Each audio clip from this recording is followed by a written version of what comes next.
过去2个多礼拜，我相信很多关注加拿大的朋友们，这个目光肯定都随着卡尼在亚洲飞来飞去，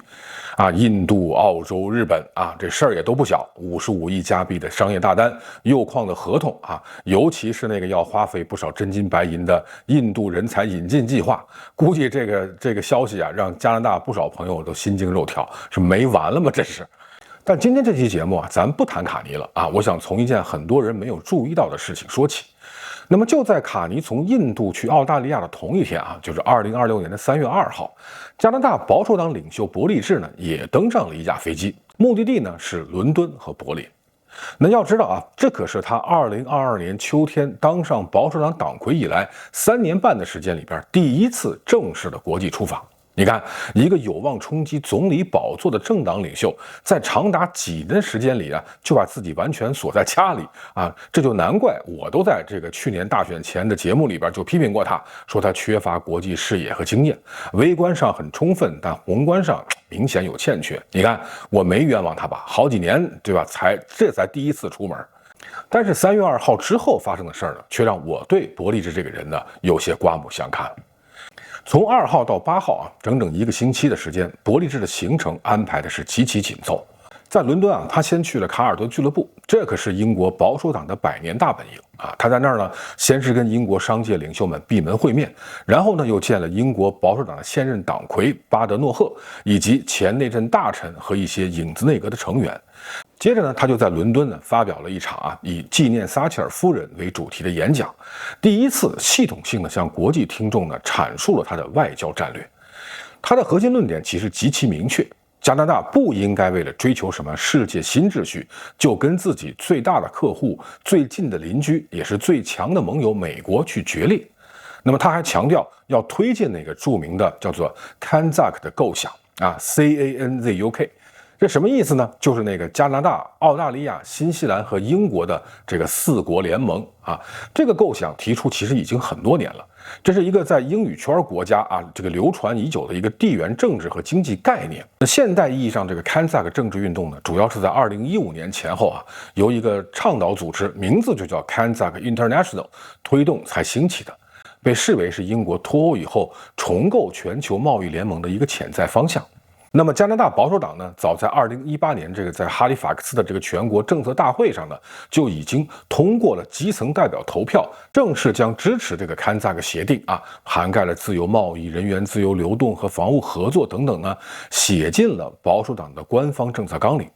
当时伯利治还不是党魁。伯利治这次的这个意思他是要把这个构想呢，从智库层面的这个政治概念呢，实质性推进为可落地的双边或者多边政策。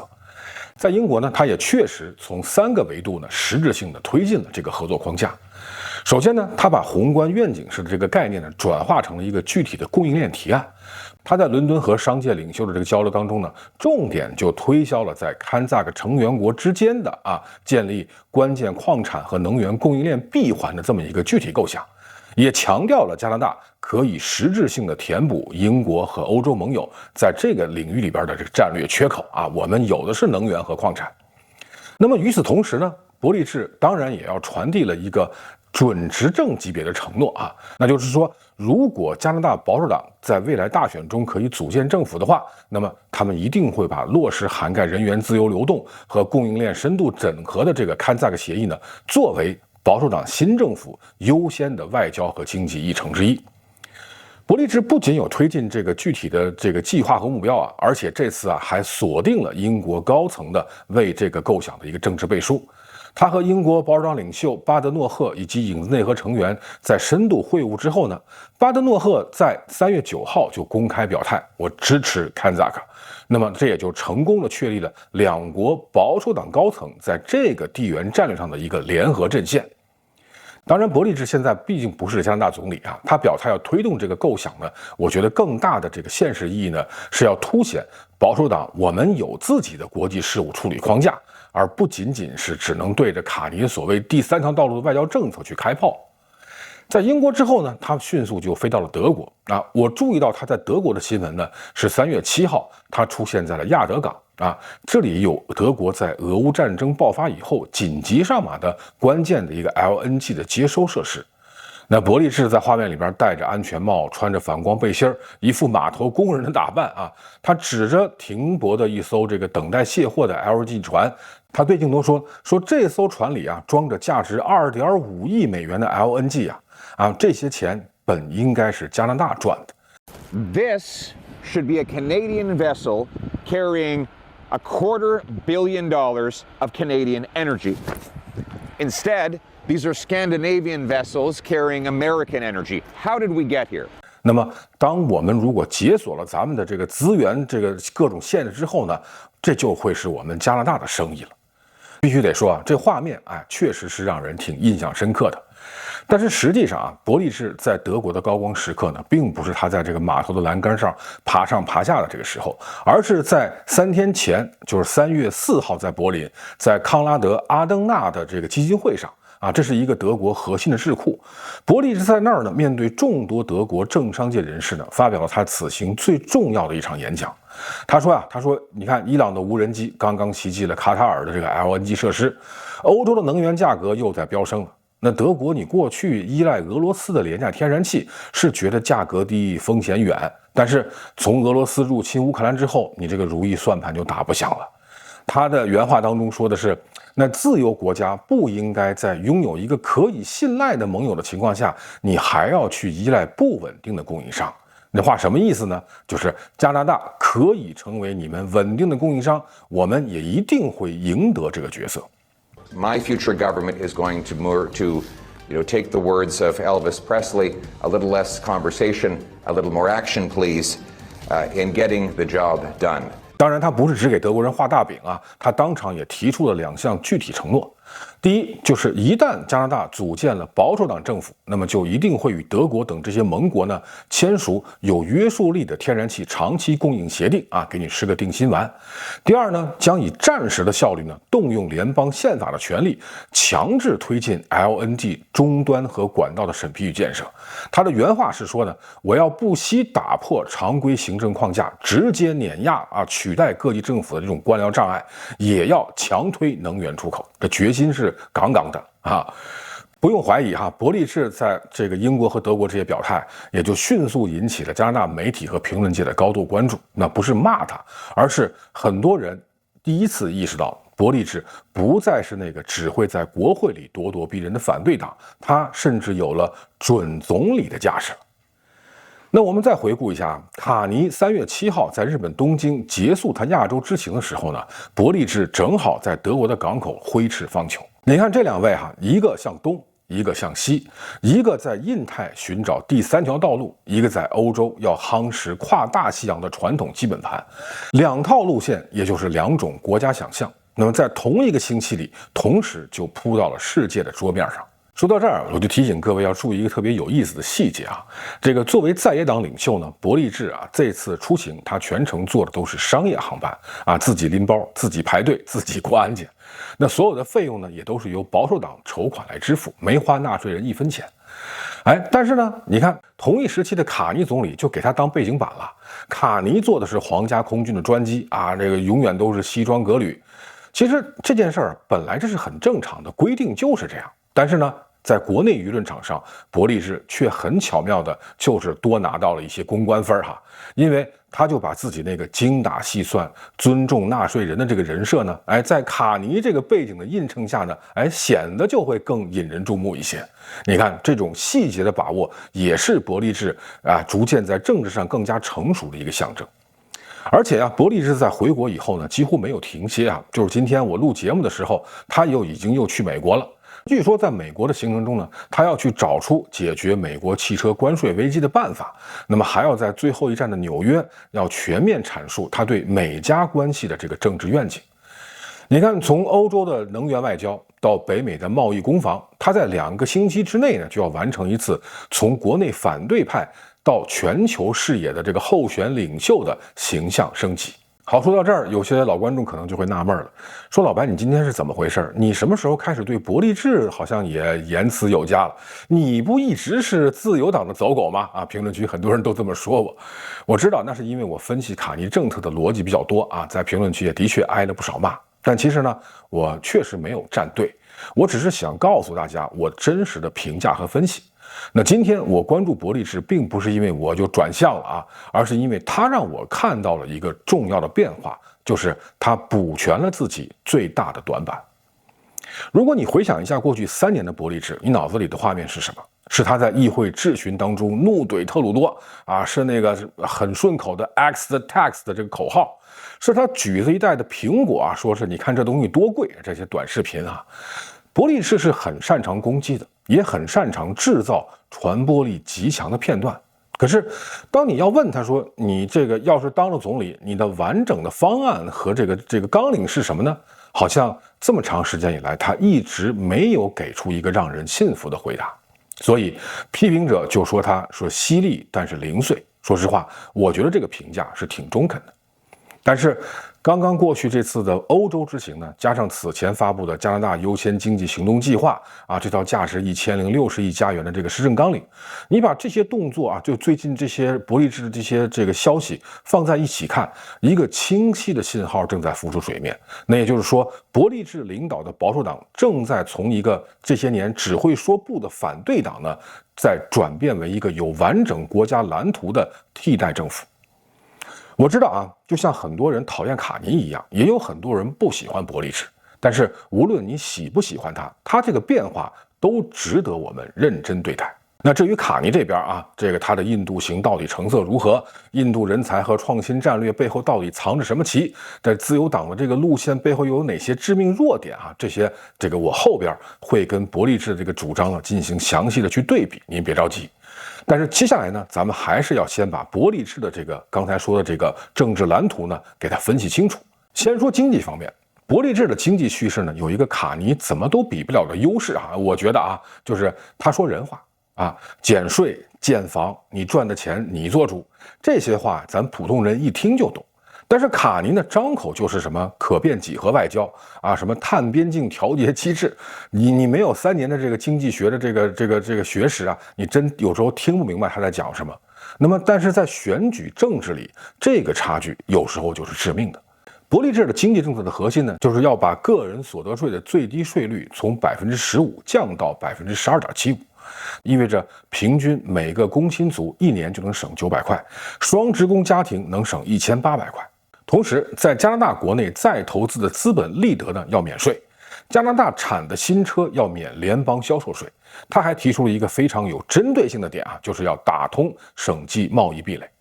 说到这儿，可能很多人会问啊，说这个打通省际贸易壁垒，卡尼政府不也一直在嚷嚷要经济一体化吗？啊，都出台了法案了。那伯利治这不就人云亦云，这有啥意思？哎，但其实啊，伯利治的主张表面看似和卡尼政府的路线重合，但实际上它的针对性是很强的。因为啊，受制于宪政结构啊和这个加拿大这个地方利益集团的阻碍，卡尼政府推行的这个内部自由贸易改革呢，在实际落地当中啊是大打折扣的，成效极其有限。而伯利治呢，这次又非常巧妙的就再次把这个自由党这种流于表面的政绩呢，拿来当成自己的背景板了啊，直接瞄准这个真正的痛点，就是省级政府和既得利益集团壁垒这个问题呢就开火了。那么他给出了一套在执行层面针对性更强、手段更强硬的替代方案，从而呢也就凸显了他自己呢这个在政策的这个实质效用和破局决心上的这个强大的力度。那毕竟啊，这个问题其实加拿大著名经济学家呢，这个叫特里弗·汤姆贝曾经估算过，如果把这些省级壁垒呢全部拆掉，加拿大的 GDP 可以提升7.9%，相当于每年能增加2000亿加币的这个经济活动。那伯利治抓这个点呢，因为与其满世界去找替代美国的新市场啊，你不如先把自己家里这些墙都拆了，那把这个低垂的果实先摘到手，这甚至就可以让不少加拿大人过上好日子呀！你看这个针对性啊，这个其实还是很聪明的。那么第二呢，就是这个关于对美国的这个战略。那么在这方面，伯利治跟卡尼的分歧是最根本的。卡尼是说美加关系已经断裂，那必须加拿大要走第3条路。但伯利治的意思是你疯了吗？加拿大70%以上的出口是去美国，你跟最大的客户宣布决裂，然后指望印度跟东亚来接盘吗？伯利治的策略，所以就是说我不跟美国决裂，而是呢要用加拿大自己的资源实力来作为谈判筹码。你美国不是要拿加拿大的关键矿产吗？可以，你先取消关税。所以他就提了一个北美免关税汽车协定，加拿大和美国联手把什么中国电动车咱们给它挡在外头以此呢来换取美国豁免对加拿大的这个汽车关税。说实话这个思路是有很强的现实基础的，因为加拿大确实离不开美国市场，这是地理和供应链决定的，不以任何人的意志为转移但这里边其实也有一个伯利制的这个支持者们其实不太愿意面对的一个问题你要深度绑定的那个美国，这会儿正在由一个公开说要把加拿大变成第51个州的这个总统在掌管。特朗普 2.0 可不是特朗普 1.0， 他不是只跟你谈交易，他甚至已经开始要试探你的主权底线了，这怎么办？所以伯利治批评卡尼不应该跟最大的客户决裂，但是卡尼就完全可以反问一句，那这客户说要吞并你的时候，你是继续微笑服务呢，还是得赶紧弄个 Plan B 呀？当然我这并不是说卡尼的这个印太战略就100%正确2030年非美出口占50%，这个目标呢在我看来其实也是一个政治口号多过可执行能力的方案。但是伯利治这种把所有鸡蛋都放在美国这一个篮子里呢，风险也同样巨大。说到底在这件事情上，在对美国这个政策上面呢，我觉得两个人都对了一半。以北美为基本盘是对的，适度多元化也是对的。还有一点咱们也需要冷静看待，伯利治承诺说5年要增加5000亿的经济活动他的这个1060亿的施政纲领里边有530亿是指望通过政策带动的经济增长来填补，另外有770亿是来自削减效率和取消项目。那这两个数字也就被几乎所有独立的经济分析机构质疑了那靠预期中的经济增长来作为裁员，在经济学上就有一个不太客气的说法，说你这是自己给自己开支票很有可能就开成空头支票了。好，那说完了这个经济，说完了对美，咱们第三个来说说能源方面。如果说经济和贸易上两个人各有道理那么在能源政策上呢，我必须得说一句可能不太那么政治正确的话，伯利治在这方面比卡尼要务实太多了。加拿大是拥有了世界级的石油和天然气资源，也占全球上市矿业公司的40%但是这个国家到今天为止呢，在东海岸的一个像样的 LNG 出口的终端都没有。德国人6个月就建了一个 LNG 接收站加拿大一个管道项目能审批10年，这不是环保的胜利，这是战略的失败。那么伯利治的能源方案就非常激进要废除工业碳税，废除它称为反能源法的 C69 环境评估法和什么 C48 西海岸的油轮禁令，取消油砂减排上限和电动汽车强制销售令，全面加速 LNG 终端管道建设和关键矿产开发，创建一条贯通东西的国家能源走廊。那预审批的管道和输电线路的通道就是这个能源走廊的核心内容。所以呢，在柏林他就说了一句在加拿大的政治语境中极为大胆的话，我们如果能够组建政府的话，将会动用宪法和法律权利呢，预先批准管道和 LNG 液化终端的路权，如果需要的话，我将 override 各级官僚和其他层级政府，强制推进项目审批。那这番话就让加拿大这边的省长们和原住民领袖们神经就紧绷了，因为他触及了一个加拿大人都知道却没几个政治家敢说的真相。这个国家最大的问题不是该不该开发资源，而是做不做得了决定。因为联邦、省市这3级政府叠加了原住民的磋商权、环保评估的程序司法审查，反正就是每一层都有否决权，但是呢，没有任何一层有推进权。那一个 LNG 项目在美国从审批到投产可能5年，在加拿大你光等环评可能就能等5年。伯利治就说够了我要 override。那这个姿态有没有道理呢？有。加拿大的审批效率确实是这个国家的这个最大的结构性的一个病灶，你不下狠手什么产业政策、什么国家战略，全都得停在 PPT 上。但是这个 override 说起来容易呢，做起来可就很难，因为加拿大是联邦制国家，省权在资源和土地管理上有宪法保障，原住民的这个权利呢，那更是近年来屡获最高法院的判例支持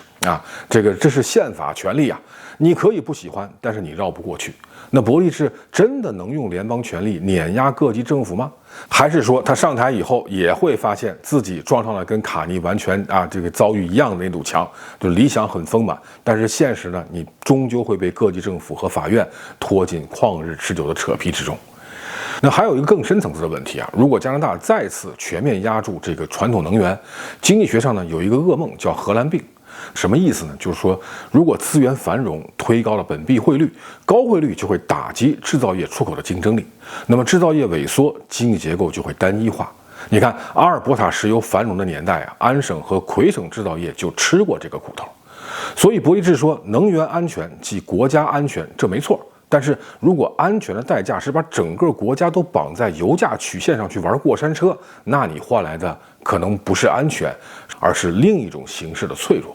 那最后还有一个不是意识形态，而是真金白银的问题啊！全球机构的投资者正在大规模的转向这些绿色能源的这些投资。加拿大的自己的养老金就是本身就是这方面的投资的先驱。那如果联邦政策如果改了，说完全是反绿色，那国际资本市场会怎么看你呢？这不是信不信气候变化的问题，这是资本愿不愿意来的问题啊！所以我的判断是呢，伯利治在能源开发上呢完全正确。加拿大的资源不开发是战略浪费，但是正确的做法呢，应该是油气跟清洁能源并行，而不是把碳定价彻底推翻，假装气候政策不存在。好，接下来咱们来说说住房这可能是伯利治最能说服我的一张牌。那如果问我说，在卡尼跟伯利治两个人所有的政策里，伯利治在哪个领域最务实、最切中痛点呢？我的答案肯定是住房。那加拿大住房危机的本质是什么？不是缺钱，不是缺地，而是缺效率分区管制、开发审批、市政收费、环评流程，层层叠叠的这个官僚和这个关卡，把一套房子从规划到交付的周期呢，拖得真的是无比漫长。卡尼是怎么做呢？他成立了一个新的联邦机构，叫做建设加拿大家园说要注资130亿找了一个前这个市议员来当 CEO。打算呢绕过地方政府，在公共土地上面直接建造这个模块化住房。那对这个方案，伯利治怎么评价呢？他说是在官僚之上又加了一层官僚。说实话，这个批评是很犀利，但是呢也是很精准的。因为咱们都可以想想一个全新的加拿大联邦的官僚机构，能比已经存在了几十年的那些官僚机构更高效吗？那在加拿大的这个政治环境里头那能让我相信这个，那就不是得有信念，那是得有奇迹了。伯利治的方案就简单粗暴很多第一，直接取消130万以下所有新房的联邦消费税 GST， 那每套新房立省数万块。你算一下这个账，你就知道这是什么感觉第二呢，是联邦基础设施的拨款呢，跟市政建房量要硬性挂钩。那你要是不削减开发费，你不加快审批，不完成建房指标，那联邦给你的拨款那就得扣下来。你看胡萝卜加大棒，这逻辑是非常的清晰。当然，卡尼那个什么100万以下的首套房免 GST，100到150万是阶梯减免的这个设计呢，当然更精致。但是在传播效果上呢，就差了一大截儿。老百姓不会去研究你那什么阶梯公式，他只记得一件事儿：谁能让我买房更便宜？当然，伯利治说5年建230万套住房呢，我觉得也得给他泼盆冷水。2023年加拿大全年住房开工量大约才24万套，230万套意味着年均要46万套接近翻倍了。那就算你把所有的审批障碍全都给它毁了，你还得面临一个刚性约束，就是建筑工人不够他说了，说要培训35万学徒，但是培训周期呢，至少也得2到3年，远水也解不了近渴。所以这230万套数字很动听，但是瓶颈也是真真实实的。那最后呢，是关于移民和外国劳动力这个问题，在这方面，我觉得伯利治跟卡尼主张其实是比较接近的。伯利治说加拿大的工作就必须优先留给加拿大的工人。这话听起来虽然有点政治不正确，但是我相信说出了太多人心里的话。他要求彻底废除临时外籍工人计划，不再发放任何新的临时外劳签证，只保留农业这些绝对的刚需领域。那么他也严厉批评了大量低薪外劳涌入，让企业用廉价劳动力替代技术投资，压低底层工资，剥夺了本国青年就业机会这些现象。但实际上呢，我觉得卡尼在操作层面上其实也在做类似的事。那我们都知道，最近这1-2年这个普通学签削减的是真的是超过50%了。那印度新增的学签是暴跌了67%都不止。临时居民的比例呢，要在2027年以前压到人口的5%以下。所以你看，卡尼、伯利治两个人的口号截然不同，但是在减少低端、控制总量这个底层逻辑上，他们实际上是殊途同归的。那么他们的分歧在哪儿呢？在于说，卡尼同时要保留一条这个高端人才的绿色通道。那么硕博免配额限制、精英奖学金这个快速通道、这个定向抽取。但是伯利治的立场呢，更接近说，咱先全面收紧等秩序恢复了以后再说，就是咱先把门先关上。你看这两种策略呢，咱们可以有自己的偏好，但是有一个冷酷的结构性的事实呢，咱们也必须得要清楚。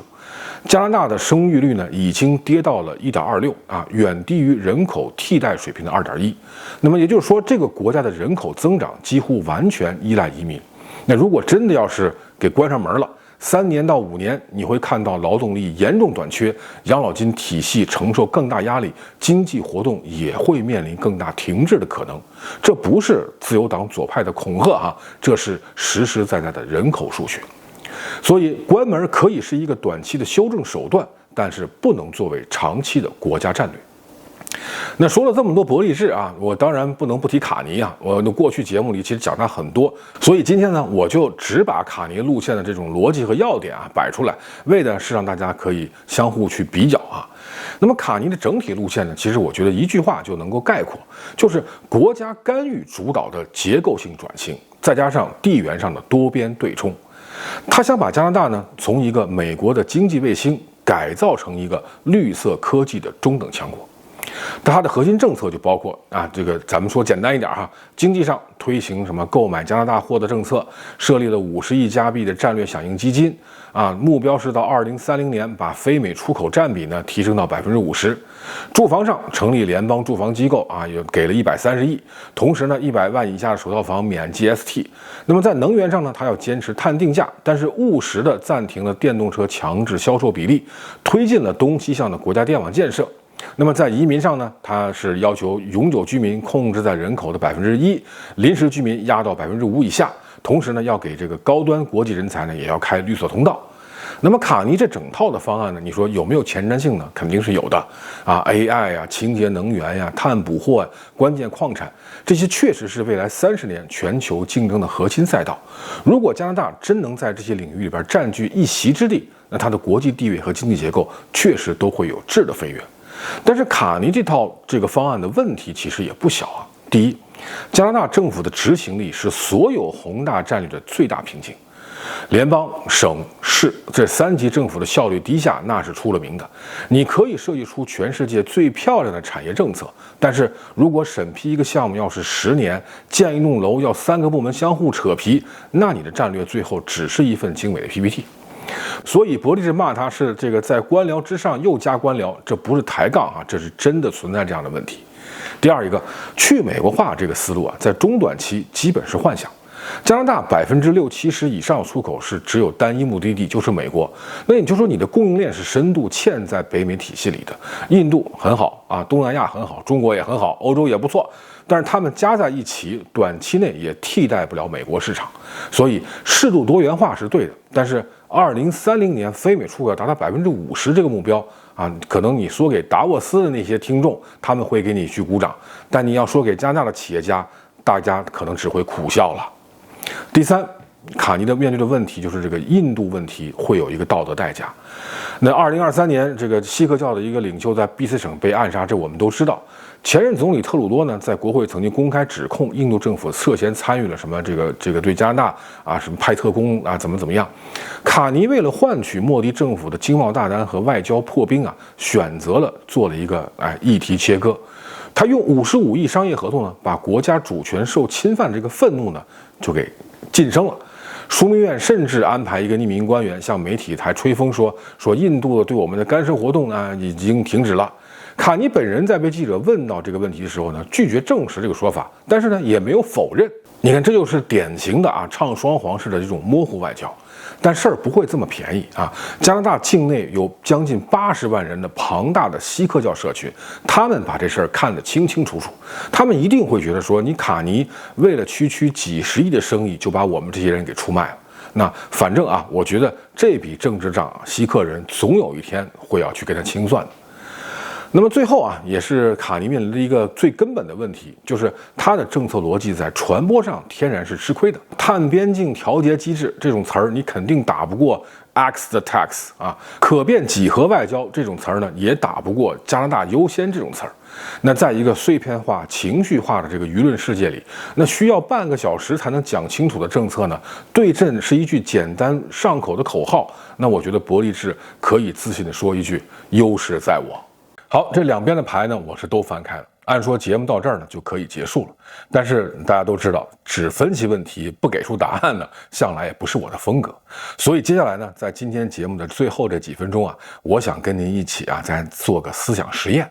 就是说，如果您不是自由党的粉丝啊，也不是保守党的这个铁票，您只是一个理性的关心这个国家未来的加拿大的公民或者是居民，您会怎么选择啊？当然，首先咱得看清一个前提啊，就是加拿大到底是个什么类型的国家。那我觉得这个答案呢有4个啊。首先，加拿大是一个资源型国家，这肯定没有任何质疑吧？石油、天然气、矿产、木材、农业，这资源家底是很雄厚的，但是呢，周期性波动也很大。第二，加拿大是一个高福利国家啊，公共医疗和社会再分配是不可动摇的政治共识。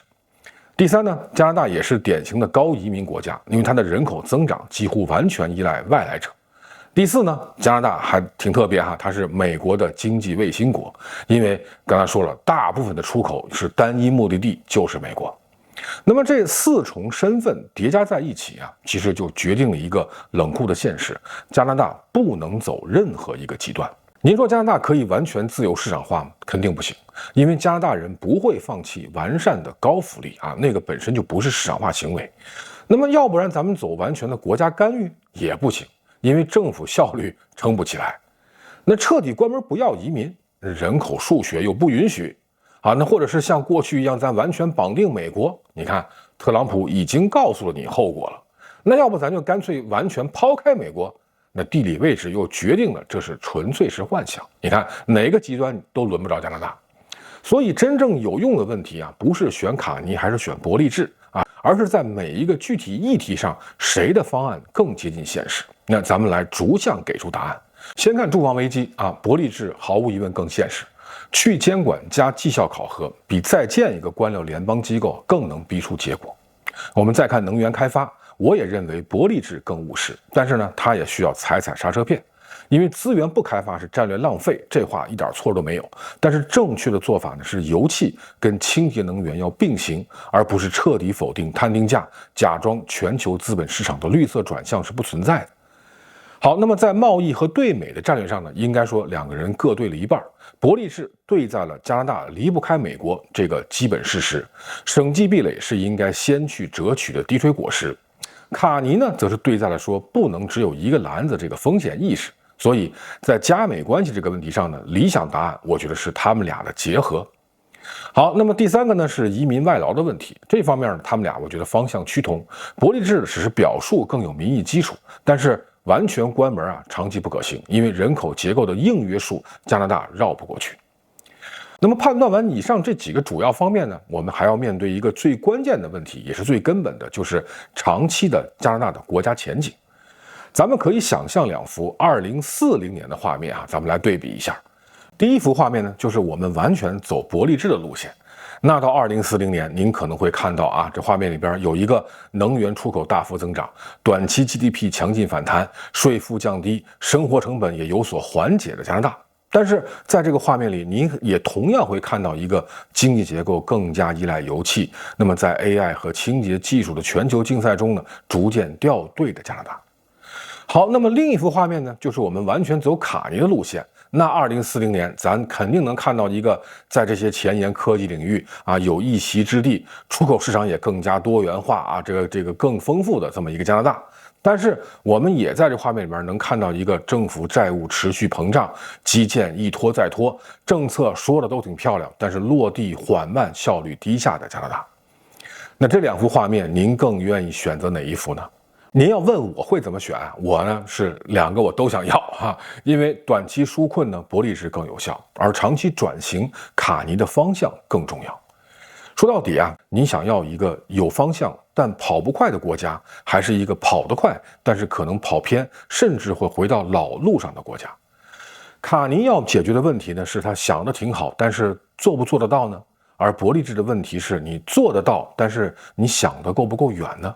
之所以说刚才这个叫思想实验，是因为在现实当中啊，它出现的概率不大。因为加拿大政治的一种宿命啊，就是或者说一种中庸啊，它是无论谁执政了，最终走出来的都会是两条路线的某种妥协和混合。